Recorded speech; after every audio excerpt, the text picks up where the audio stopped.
Student, हम लोग आज डिस्प्लेसमेंट रिएक्शन के बारे में बात करने वाले हैं। डिस्प्लेसमेंट रिएक्शन को समझने के लिए सबसे पहले हम एक एग्जांपल देखेंगे ताकि ईजिली अंडरस्टैंड हो सके। ठीक है, यहाँ पर we are taking a blue colour sulphate solution. सबसे पहले एक बीकर में ब्लू कलर का सल्फेट सॉल्यूशन लिया गया। This is a first beaker. यहाँ पे ब्लू कलर का सल्फेट सॉल्यूशन लेने के बाद उसमें मैग्नीशियम जो कि दूसरा मेटल है उसको डाला गया। कौन सा? First of all we are taking a solution of a copper sulphate. Copper sulphate का सॉल्यूशन ब्लू कलर का होता है। Then we pour a magnesium inside the copper sulfate solution. After pouring the magnesium inside the copper sulfate solution, what will happen? See here, जब magnesium powder copper sulphate solution के अंदर जाएगा तो क्या होगा? जो मैग्नीशियम कॉपर प्रेजेंट है कहाँ पर? सॉल्यूशन में जो कॉपर प्रेजेंट है that will start depositing on the lower side of the beaker. और यहाँ पर जो मैग्नीशियम था, magnesium is starting the formation of a magnesium sulphate with this solution. मतलब क्या बोला गया? यहाँ पर कॉपर सल्फेट था सॉल्यूशन में और उसकी रिएक्शन मैग्नीशियम से हुई। मैग्नीशियम ने कॉपर को डिस्प्लेस कर दिया, ओके, और वहाँ पर मैग्नीशियम सल्फेट का फॉर्मेशन हो गया। यहाँ पर मैग्नीशियम सल्फेट का फॉर्मेशन हो गया और कॉपर बाहर हो गया। यहाँ पर क्या हुआ? जो मैग्नीशियम है, मैग्नीशियम ने कॉपर को कॉपर सल्फेट से मतलब अपने ही कंपाउंड से डिस्प्लेस किया है। That's why this reaction is known as a displacement reaction. अब हम लोग यहाँ पर देखेंगे what is telling about a displacement reaction. Displacement reaction involve a metal and a compound of a different metal. Same thing हम लोगों ने देखा था। डिस्प्लेसमेंट रिएक्शन के लिए एक मेटल होना चाहिए जैसे कि वहाँ पर मैग्नीशियम था, and a compound of a different metal मतलब कॉपर सल्फेट। जैसे वहाँ पर कॉपर सल्फेट, दूसरा मेटल कौन सा है? कॉपर। कॉपर किस फॉर्म में प्रेजेंट है? कंपाउंड के फॉर्म में प्रेजेंट है, सॉल्यूशन के फॉर्म में प्रेजेंट है। मतलब हमें डिस्प्लेसमेंट रिएक्शन को करने के लिए हमको एक मेटल होना चाहिए, दूसरा एक कंपाउंड होना चाहिए दूसरे मेटल का, तब वहाँ पर डिस्प्लेसमेंट रिएक्शन पॉसिबल हो पाएगी। लेकिन डिस्प्लेसमेंट रिएक्शन को पॉसिबल होने के लिए एक और कंडीशन होनी चाहिए। क्या है वो condition? The more reactive metal will displace a less reactive metal from its compound. जैसे हमने पिछली स्लाइड में देखा था कि यहाँ पर मैग्नीशियम जो है, जो मोर रिएक्टिव मेटल है, मैग्नीशियम क्या है? मोर रिएक्टिव मेटल है, इसलिए ये फ्रीली फॉर्म में प्रेजेंट है। और कॉपर जो है वो लेस रिएक्टिव मेटल है, ये कंपाउंड के फॉर्म में प्रेजेंट है। तो जो मोर रिएक्टिव मेटल है वो लेस रिएक्टिव मेटल को डिस्प्लेस करेगा और इसकी पोजीशन को ऑक्यूपाई करेगा और कॉपर बाहर हो जाएगा और ये किस में कन्वर्ट हो जाएगा? मैग्नीशियम सल्फेट में। ओके, तो ये डेफिनेशन बोल रही है कि जो रिएक्टिव डिस्प्लेसमेंट रिएक्शन के लिए हमें सबसे पहले एक मोर रिएक्टिव मेटल होना चाहिए plus less reactive metal form its compound, वो कंपाउंड के फॉर्म में प्रेजेंट होना चाहिए। Okay, now displacement reaction are easily seen when the salt of a less reactive metal in the solution. Solution किसका होना चाहिए? लेस रिएक्टिव मेटल का ही होना चाहिए। ओके, अगर जो अभी हमने पिछली रिएक्शन को देखा, अगर हम इसी कंडीशन में इसका वाइस वर्सा करते, यहाँ पर हम मैग्नीशियम सल्फेट का सॉल्यूशन लेते, राइट? सपोज हम लोग ऐसा करते, मैग्नीशियम सल्फेट का सॉल्यूशन लेते और इसमें कॉपर डालते, तो क्या रिएक्शन पॉसिबल थी? ऐसे में रिएक्शन पॉसिबल नहीं थी। क्यों? क्योंकि कॉपर जो है वो मैग्नीशियम से लेस रिएक्टिव मेटल है। It doesn't have a capacity to replace the magnesium, वो मैग्नीशियम को रिप्लेस नहीं कर सकता है समझ में। तो सॉल्यूशन किसका होना चाहिए?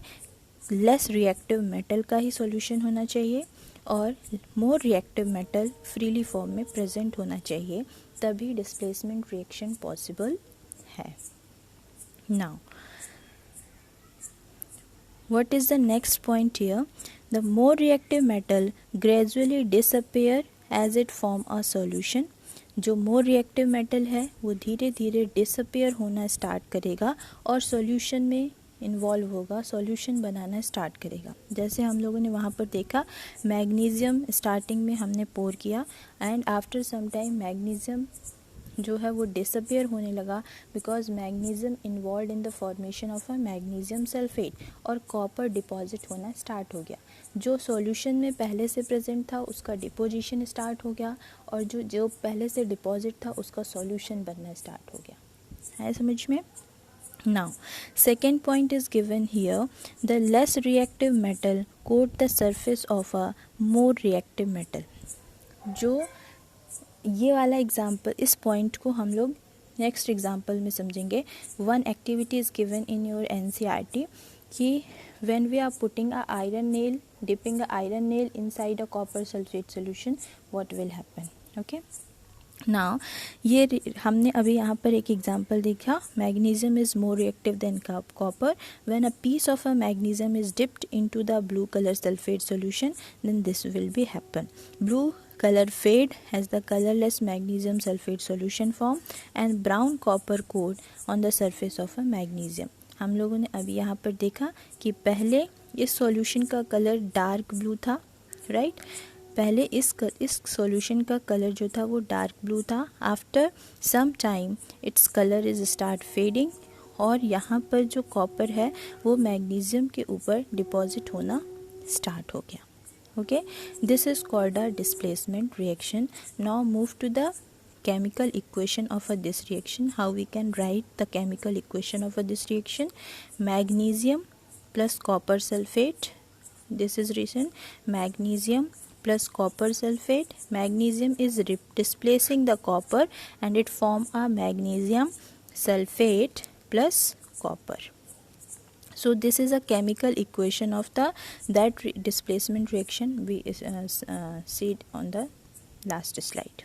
Okay, now come to the next example. One activity is given. Activity is very important for the class 10th. I always tell you. Okay, see what is the activity given here. The aim of this activity is to study the chemical reaction of an iron nail with the aqueous copper sulfate solution. Okay, यहाँ पर हमको एक iron nail लेना है और aqueous copper sulphate solution लेना है. Aqueous copper sulphate solution means copper sulphate का सॉल्यूशन लेना है, राइट. कॉपर हम किस में डिजॉल्व करके सॉल्यूशन बनाते हैं? वाटर में. That's why here it word is using aqueous copper sulphate. Aqueous means water. Now see here, theory is given here. Theory में ये एक्सप्लेन किया गया है कि आयरन जो है वो मोर रिएक्टिव मेटल है, ठीक है, as compare to copper. So iron जो होगा वो पहले जीरो ऑक्सीडेशन स्टेट में होगा और after reaction with copper sulphate it will displacing the copper from its solution. Copper को डिस्प्लेस करेगा कॉपर सल्फेट सॉल्यूशन से और आयरन सल्फेट का फॉर्मेशन करेगा, कॉपर बाहर हो जाएगा. नाउ हमको इस एक्टिविटी के लिए कुछ इंस्ट्रूमेंट की ज़रूरत होगी जैसे टेस्ट ट्यूब, बीकर. लेकिन सिंपली हम लोग कैसे कर सकते हैं? Let's see. हमने क्या किया, सबसे पहले एक आयरन नेल लिया, ठीक. आयरन नेल को सैंड पेपर से स्क्रब किया ताकि जो भी ऑक्सीजन से रिएक्शन होने के बाद वो जो रस्टिंग प्रोसेस हो गई है वो क्या हो जाए, रिमूव हो जाए. नाउ यहाँ पर हमने एक बीकर में क्या किया, वाटर लिया, 20 मिलीलीटर ऑफ वाटर लिया और उसमें हमने कॉपर सल्फेट को डिज़ोल्व कर दिया. Now stir completely. जहाँ पर ब्लू कलर का सॉल्यूशन फॉर्मेशन होगा that is called copper sulphate solution. अब हमको उस कॉपर सल्फेट सॉल्यूशन में आयरन नेल को डिप करके कुछ देर के लिए रखना है. That is written here iron plus copper sulphate solution. After some time, what we will observe, the color of a solution is going to change. यहाँ पर ब्लू कलर का सॉल्यूशन जो है वो ग्रीन कलर में चेंज हो रहा है और जो आयरन नेल है उसमें भी कुछ चेंज हो रहा है. इस वाले डायग्राम में you can see more clear. See, पहले आयरन नेल था, ब्लू कलर सॉल्यूशन था। आफ्टर सम टाइम ये आयरन नेल में कुछ डिपॉजिट हो गया और सॉल्यूशन कन्वर्ट हो गया किस में, ग्रीन कलर में।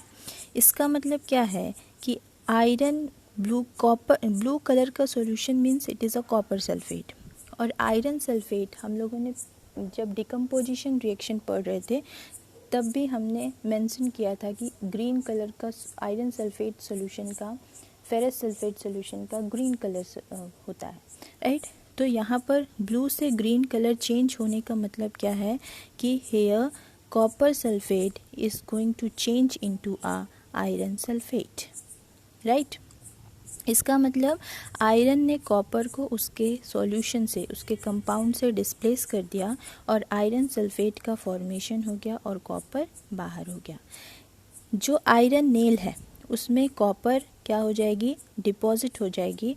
वहाँ पर हमने एक पॉइंट छोड़ा था समझने के लिए, लेट्स ट्राई टू अंडरस्टैंड। यहाँ पर एक पॉइंट हमने बोला था, इस एक्टिविटी में डिस्कस करेंगे। The less reactive metal coat the surface of a more reactive metal. यहाँ पर इसको समझना है कि आयरन जो है वो क्या है, मोर रिएक्टिव मेटल है, ठीक है, और कॉपर जो है यहाँ पर लेस रिएक्टिव मेटल है। तो फाइनली हुआ क्या, जो इस सॉल्यूशन से कॉपर निकला है डिस्प्लेस होने के बाद, वो आयरन के सरफेस में क्या हो गया है, कोटिंग कर ली है। वो आयरन नेल के चारों तरफ क्या हो गया है, उसको कवर कर लिया है। That is the meaning of that point. Okay, now come see the chemical equation of this reaction. See, iron plus copper sulfate, this gives copper plus iron sulfate. तो ऐसा होगा, सॉल्यूशन का कलर जो होगा वो क्या होगा, चेंज हो जाएगा, और आयरन नेल का भी कलर क्या हो जाएगा, चेंज हो जाएगा। इसका मतलब यहाँ पर डिस्प्लेसमेंट रिएक्शन हुई है। ओके, यहाँ पर कुछ मोर एग्जांपल्स दिए हुए हैं आयरन सल्फेट्स डिस्प्लेसमेंट रिएक्शन के, जैसे lead, this displacing the copper from copper chloride and it form lead chloride and copper बाहर। ओके, एल्युमिनियम को जब हम लोग कॉपर सल्फेट सॉल्यूशन में डालेंगे, एल्युमिनियम भी कॉपर को डिस्प्लेस कर सकता है और एल्युमिनियम सल्फेट का फॉर्मेशन करेगा। आयरन और कॉपर सल्फेट का रिएक्शन हम लोग देख चुके हैं। Similar case with the zinc को अगर हम लोग कॉपर सल्फेट के सॉल्यूशन में डालेंगे, then it have a capacity to displace the copper from the copper sulphate solution and form zinc sulphate. Magnesium हमने अभी देखा, मैग्नीशियम को जब हमने कॉपर सल्फेट के सॉल्यूशन में डाला, it will converted into a magnesium sulphate and copper is coming out. So यहाँ से अगर हम डिस्प्लेसमेंट रिएक्शन से हम एक रिएक्टिविटी सीरीज़ को निकालना चाहें, रिएक्टिविटी सीरीज़ को बताना चाहें, तो हम लोग कैसे बता सकते हैं। सी हियर, यहाँ पर एक रिएक्टिविटी सीरीज़ दी गई है according to the decreasing order of reactivity. The metal present on the upper side, they are more reactive than the copper, and the metal present below the copper, Ag, Au, Pt, silver, gold and platinum, they are less reactive than the copper. तो जो metal copper के ऊपर present होंगे ये copper से ज़्यादा reactive होंगे और ये कॉपर के सॉल्यूशन से, कॉपर के कंपाउंड से उसको डिस्प्लेस कर सकते हैं, और जो नीचे प्रेजेंट है they can't displace the copper from its compound. Okay, hope इस वीडियो में डिस्प्लेसमेंट रिएक्शन और रिएक्टिविटी सीरीज़ को एक्सप्लेन जैसे किया है वो आप लोगों को समझ में आया होगा। अगर इस वीडियो को देखने के बाद भी डिस्प्लेसमेंट रिएक्शन में कोई डाउट है, you can comment on your comment box and you can ask your doubt. Okay, thank you and have a nice day.